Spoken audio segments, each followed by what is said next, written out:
Hello, everyone. Welcome back to another episode of the Cellerant CEO podcast series powered by DrBicuspid. My name is Kevin Henry, the editor-in-chief for DrBicuspid.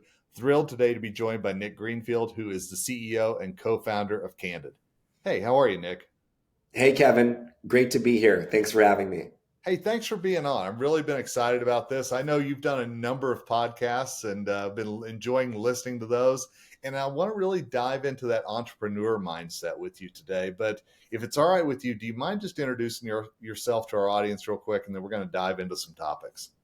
Yeah, I'm Nick Greenfield, co-founder and CEO of Candid. We run the Candid Pro system, which is an orthodontic system designed to support dentists and orthodontists to scale orthodontics inside their practice. We focus on clear aligners and integrate a remote monitoring solution and virtual care to enable doctors to dramatically reduce the number of visits required to get higher quality patient outcomes.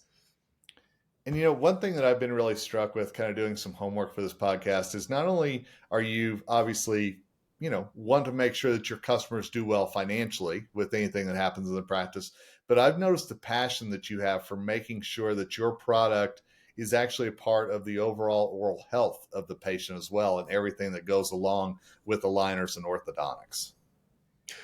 When you start with a strong foundation, your ability to build a strong building or to end up with a healthy overall being is so much higher likelihood, right? So orthodontics to us is the foundation there.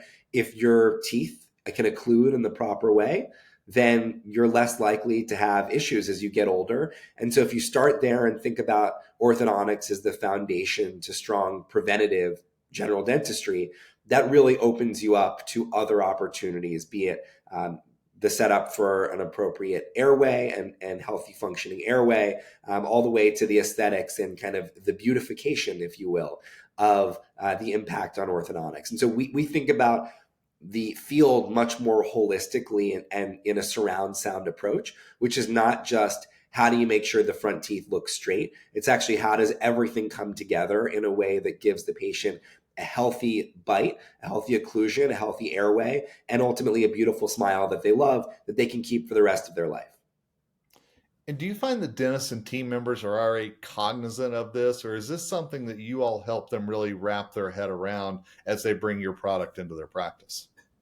We see that many dentists, as soon as you say it, they've heard it before. They know that it's the case.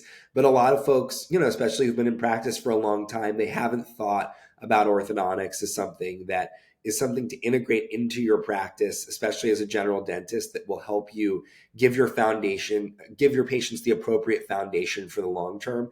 It's something that folks, I think, associate with aesthetics and cosmetic more than they associate it with necessarily with function and health. And so our team does a great job of creating clinical education programming around how orthodontics, whether it's through combo ortho restorative, through combo ortho and airway, through combo ortho and function, or even retention. Like how do you retain those teeth once you get them to the proper occlusion? Our team does a great job of creating educational programming for doctors to help them learn, and of course their teams as well, to learn about the importance of identifying and ultimately diagnosing and prescribing against malocclusion. I know aligners have been in the news a lot this year in recent months, and you all made the decision to shutter your direct-to-consumer model in favor of making sure that everything was actually done in the practice. And I'm curious, what was the thought process behind that, and what have the results been since you made that decision? Back in 2021, we decided to completely shut down the prior iteration of the Candid business, which was direct to consumer, over 40 retail locations around the country, spending many, many millions of dollars a month on consumer marketing in favor of our direct to dentist model, which is providing Candid Pro to doctors so that they can better serve their patients. We did that for three core reasons. The first being that the clinical outcomes and the clinical superiority you get through driving through the dental practice is superior. At the end of the day, while we try to have our doctors reduce the amount of adjuncts that are needed, many times you do need something that only can be provided inside the dental practice. So from a clinical perspective, being able to have the dentist there and the dentist actually be the one doing the treatment provides an additional layer of security that helps the patient. The second is that we knew we weren't giving up on our mission of increasing accessibility to patients. We know that dentists see over 200 million patients a year just for hygiene, and that those are conversations that need to be driven around what we're talking about before, which is around how do you diagnose, identify malocclusion, and ultimately treat it. That by actually taking our product and helping doctors do it, we would be able to increase access more than through the direct-to-consumer channel. And the last was business, right? Which is, I think that selling through the dentist, right, and having the dentist be the one who's driving that patient care ultimately is a better business model. So everybody, listening here is a small business owner themselves, and ultimately we made a decision that was better clinically, it was better for furthering our mission, and was also better for the long-term unit economics of the business. I read one interview with you about this change that you all made, and you described yourself as very decisive. And I love that term. And I'm curious, as a leader, how important is it to be decisive and really put your foot in the ground and pivot if you need to? I think about three types of decisions. There are decisions that you can make in a microsecond, right? Those are the decisions. A car is coming. Do I move and get out of the way? There are sometimes decisions which might take you a couple minutes to think about. What am I going to make for dinner tonight? And then there are kind of these big, call it crucible moment decisions, which are, my business is direct to consumer, but it should be direct to dentist, right? What should I do? Should I make that decision? Should I go for it? And I think that being decisive when you have those consideration points, understanding the data and what's available to you, and then also trusting your gut to some extent, right? If you got to kind of trust, okay, what feels right if it's informed with the appropriate data. Once you've made that decision and you know it's the right decision, you've got to be decisive. And as a leader, you have to bring the people around you on the trip and explain and help them understand why it's the right decision. When we made that decision, we went for it. The board got behind it. Everybody got behind it. And so there's decisions we make every day that are these little micro decisions, or maybe a little bit more consideration. But when you're making those big decisions, especially as a leader, it's important to have your reasoning why you're doing it and be able to bring the team along with you in the journey. And I'm really glad you mentioned that point, because that was a question I was going to ask you, is trying to get that team buy-in when we know sometimes there may be people who question it. There may be people who wonder why you're doing it, and I know so many dentists dealing with that with today's staffing shortages. What advice do you have for making sure the entire team is on board with the decision when the dentist is a leader in the practice? The decision is a decision that's going to affect everybody. You've got to think about both the pros and the cons, right? Or the sticks and carrots associated with everybody in your practice. So the way that we look at that, for example, of integrating a new product, you're integrating a Candid Pro, you're switching out an old product, you're saying, hey, we're going to do orthodontics for the first time. And I want my hygiene team to be identifying malocclusion and telling me when I come in the room, this patient looks like they're presenting with lower anterior crowding. That's a net new. Now, why would the hygienist do that? Well, maybe there's an incentive, right? Maybe we have a team incentive around starting more orthodontic case starts.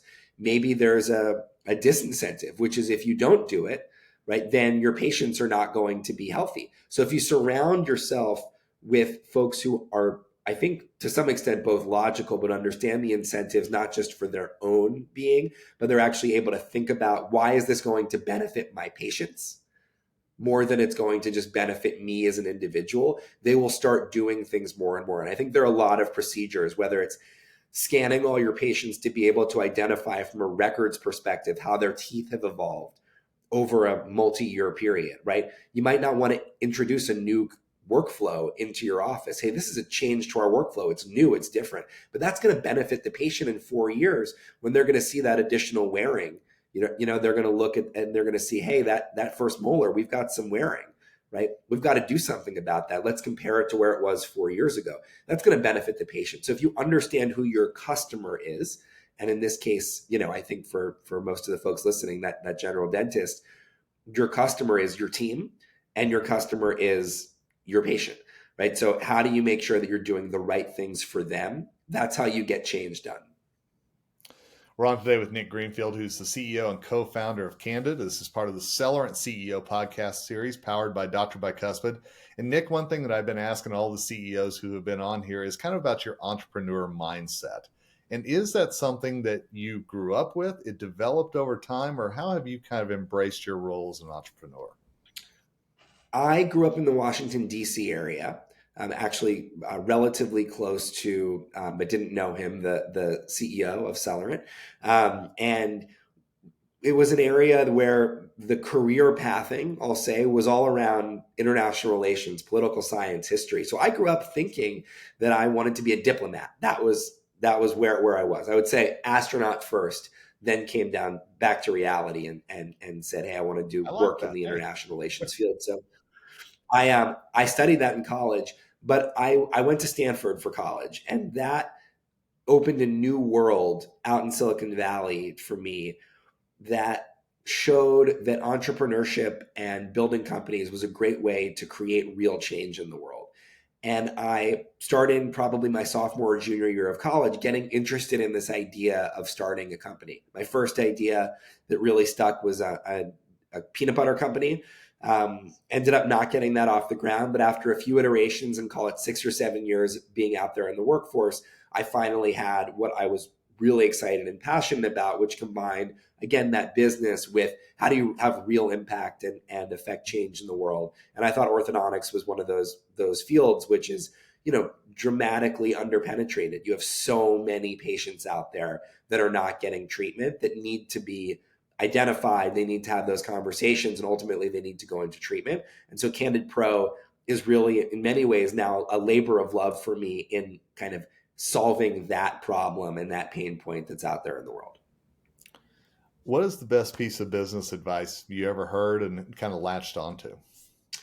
I love this concept, and I just read a new book about it because it is really important, about starting with the price, which is something that we don't think about all that much. But when you're launching a product, you've got to understand what people are willing to pay for that product before you go and design all the features and the benefits and all the capabilities. And so as scientists, many times we come up with an invention and then we say, okay, let's figure out how to get it into market.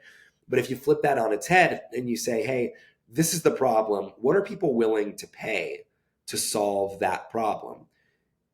You can then apply a service and a methodology, usually multiple different layers or segments associated with that service or technology, to help either the patient or the customer get a better result. And so if you think about this in the general dental chair and the practice when you're talking to patients, you need to understand what that patient's goal looks like, right? And in many ways, kind of what are they willing to pay to get there? And if a patient's budget is, $3,000, they may not be able to go all the way, right, to where they want to go, but you can at least deliver them some version of that product that will help them get there, or figure out how over a multi-year period they can get their oral health and get their aesthetic to where they want it to be. I think that this applies in general dentistry. I think it applies in consumer product goods. I think it applies in cars. Is you need to understand willingness to pay and price first to help set up your appropriate systems, your products, your packages, whatever you're going to do to help get the best result. And you'll see that the margin for your products will ultimately go up and your services will go up. And you understand, again, that kind of willingness to pay. When I've spoken to some of the other CEOs, they've mentioned Cellerant as kind of this think tank for leadership and thoughts, process and a way to bounce off ideas. Is that how you view it? And if so, how important is it to have something like that in your professional life? Our relationship with Cellerant started when we made the pivot from DTC to B2B. I mean, we needed a guide, right? A Sherpa, if you will, of how to enter the dental industry, because after years in a different category, in many ways, a consumer healthcare category, we needed to come over and learn what are the different types of dentists that are out there? How do you go to market? How do you think about innovation? What do your innovation cycles look like? What is a faculty member? What's a key opinion leader? Right? These are all net new things that we needed to learn as a company.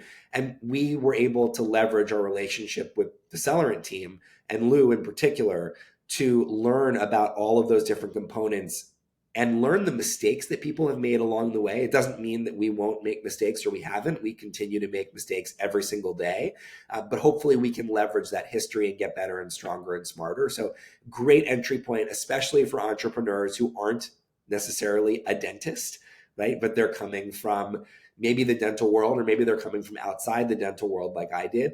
It just helps you get a lot smarter much faster than you could on your own.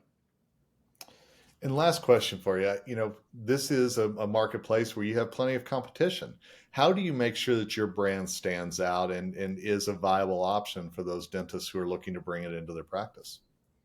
It's less about what Candid is saying and more about what our partners are saying. We try to lean on our educators, on the partners who use the product, on the testimonials of all of the doctors who have used other systems and switched to Candid Pro, and they're telling the world why they've done it, right? And ultimately, we see that in our net promoter scores, where we see Apple-like net promoter scores of doctors who are using our product. We see that with the teams who are now introducing Candid Pro from their doctors, introducing the system into their office, and they're reducing their office visits by 80 or 90% versus comparable systems, which gives them more time to focus on what they want to focus on in the practice. We're seeing it from patients who talk about their patient stories. So I think in the dental space, it's really hard as a company to be fully credible and trustworthy as a company. It's really about, and this again points back to Cellerant, it's about the doctors and the team and the patients telling their stories, and how can you as a company leverage and leverage those stories to amplify your message and your brand. And I just want to make sure, let's let our audience know how to find out more about Candid Pro and everything that you all are doing. Yeah, go to candidpro.com. There you can sign up for a demo with our team. You can also access our educational content through the Candid Academy. We have lectures available from incredible educators, both for the team as well as for dentists and orthodontists. So visit us again, candidpro.com, and you can also see lots of lectures available there. So Nick, thanks so much for your time today. I know we covered a wide range of topics, but I really appreciate your time and your expertise. Thank you so much for having me. Huge fans of DrBicuspid over here at Candid Pro, and looking forward to speaking again in the future. Absolutely. And thanks to all of you who listened to this episode of the Cellerant CEO podcast series powered by DrBicuspid. We'll be back soon with another thought leader and another way to look at your business differently.